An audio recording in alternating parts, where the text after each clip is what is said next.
श्री सुखदेव और राजा परीक्षित का ये प्रसंग दूर कर देगा मृत्यु का भय। बात उस समय की है जब राजा परीक्षित की मृत्यु का समय निकट था और श्री सुखदेव जी राजा परीक्षित को श्रीमद् भागवत कथा सुना रहे थे। कथा सुनाते सुनाते 6 दिन बीत चुके थे, लेकिन अभी भी परीक्षित के मन में अपनी आने वाली मौत का साक्षात भय दिखाई दे रहा था। वह बार बार अपनी आने वाली मृत्यु याद करते हुए विचलित हो रहे थे। तब राजा को श्री सुखदेव जी ने एक कथा सुनाई।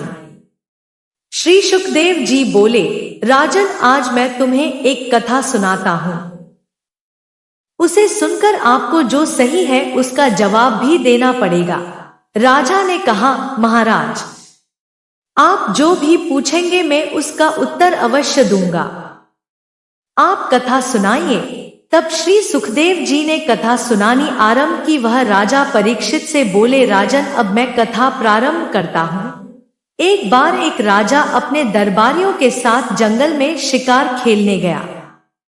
जंगल में शिकार करते हुए बहुत अधिक समय हो गया। राजा अपने दरबारियों से भी बिछंग गया। वह शिकार के पीछे दौड़ता दौड़ता बहुत आगे निकल गया। राजा जब जंगल में बहुत अंदर पहुंचा तो देखा जंगल बहुत घना और डरावना था। तब राजा को ध्यान आया तो उसने अपने आसपास देखा, परंतु तब तक वह अपने सभी साथियों से बिछड़ चुका था। राजा ने सोचा कि अब मुझे अकेले ही जाना पड़ेगा। यह सोचकर राजा आगे बढ़ने लगा। शिकार के पीछे भागते भागते राजा को बहुत जोरों की प्यास भी लगी थी। ऐसे में राजा अपने घोड़े से उतरा और पैदल ही आगे बढ़ाने लगा।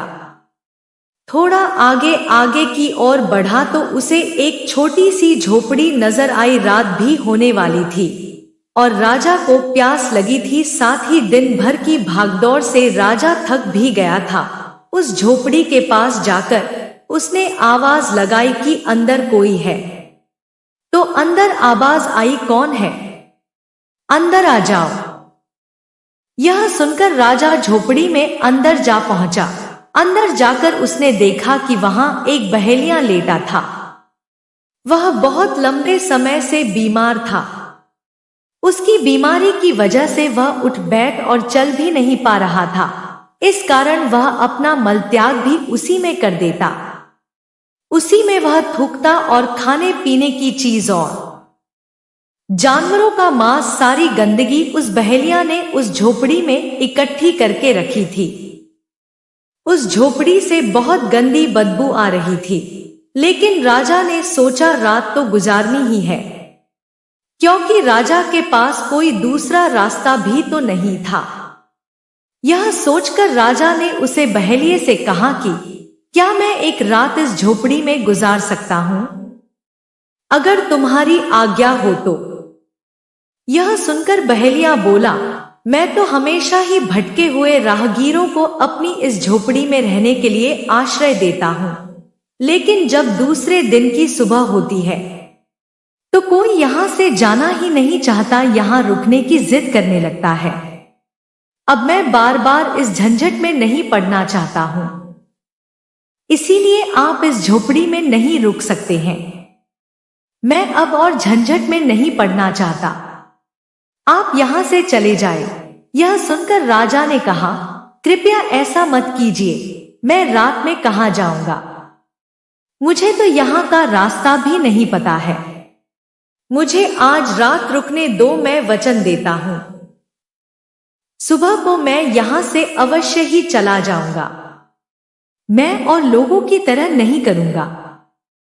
राजा के बहुत अनुनय विनय करने पर बहेलिया बोला, चलो ठीक है, मैं तुमको भी रुकने के लिए आश्रय दे देता हूं, किंतु याद रहे सुबह होते ही तुम्हें यहां से जाना होगा।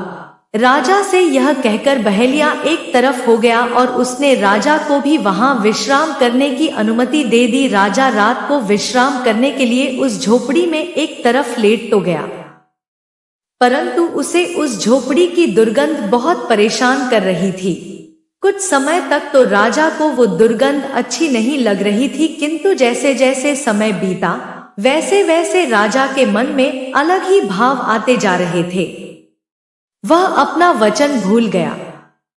वह सत्य मार्ग पर चलना भी भूल गया। लोगों की भांति वो राजा भी उस झोपड़ी में रुकने की बात सोचने लगा। जब सवेरा हुआ और बहेलिया ने कहा कि चलो उठो, अब जो आपने वचन दिया था उस वचन को पूरा करो और इस झोपड़ी से चले जाओ। यह सुनकर अन्य लोगों की तरह राजा यही कहने लगा कि नहीं, मैं अब इस झोपड़ी से नहीं जाऊंगा। मेरा अब यही घर है, मैं कहीं नहीं जा रहा। और ऐसा होते होते वह बहेलिया से झगड़ने लगा और उस बहेलिया से झोपड़ी में रुकने की हट करने लगा। बहेलिया बार बार उसको निकालने के लिए कहता और राजा हठपूर्वक उसी झोपड़ी में रुकने की बोलता। कहानी सुनाकर श्री शुकदेव जी ने कहा, हे राजन, अब आप ही बताइए कि क्या राजा ने सही किया? क्या बहेलिया गलत कर रहा था उस राजा को निकालकर? अब आप ही इसका उत्तर दीजिए और सत्य सत्य बताइए कि किसकी गलती है। श्री शुकदेव जी बात सुनकर राजा ने बोले, राजा क्या पागल था? इतना अच्छा राजपाट छोड़कर वह उस दुर्गंधयुक्त झोपड़ी में क्यों रुकना चाहता था? उसे यह भी नहीं पता है कि वह वहां इतनी गंदगी फैली हुई है। उस झोपड़ी में ऐसा क्या है जो उसके लिए वह रुकने की जिद कर रहा है? ऐसा मूर्ख राजा कौन था जो उसे गंदे और दुर्गंध युक्त झोपड़ी में रुकने की जिद कर रहा था? तब श्री शुकदेव जी हंसते हुए बोले, राजन, वह राजा आप ही तो हैं। यह शरीर कुछ और नहीं, दुर्गंध युक्त वही झोपड़ी है जिसमें अच्छाई कुछ भी नहीं है। सिर्फ दुर्गंध युक्त हड्डी, मांस, मल मूत्र आदि से भरी हुई है। और जो आत्मा है वह राजपाट है। आत्मा का इस शरीर में रहने का समय समाप्त हो गया है। आप यूं ही इस शोक में पड़े हुए हैं। एक न एक दिन इस शरीर को छोड़कर तो जाना ही है, क्योंकि शरीर झोपड़ी की तरह आपका नहीं है।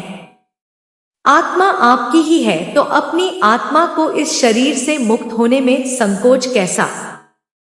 इसीलिए आप मृत्यु के इस शोक को त्याग कर इस भागवत कथा के माध्यम से अपनी आत्मा को दीर्घकाल तक उसे राजपाट भोगने के लिए योग्य बनाएं। श्री शुकदेव जी की यह बात सुनकर राजा परीक्षित के मन से जो भी मृत्यु के लिए शोक और भय था वह सब जाता रहा। अब वह मृत्यु का स्वागत करने के लिए तैयार थे। उन्होंने फैसला कर लिया था कि अंतिम समय तक पूरे भक्ति भाव से मैं श्री शुकदेव जी की इस कथा का श्रवण पान करूंगा। तो ये थी हमारी आज की वीडियो। अगर आपको यह वीडियो अच्छी लगी तो इसे जरूर लाइक करें, चैनल को सब्सक्राइब करें, वीडियो को शेयर करें और कमेंट में जय श्री राम जरूर लिखें। धन्यवाद। जय श्री राम।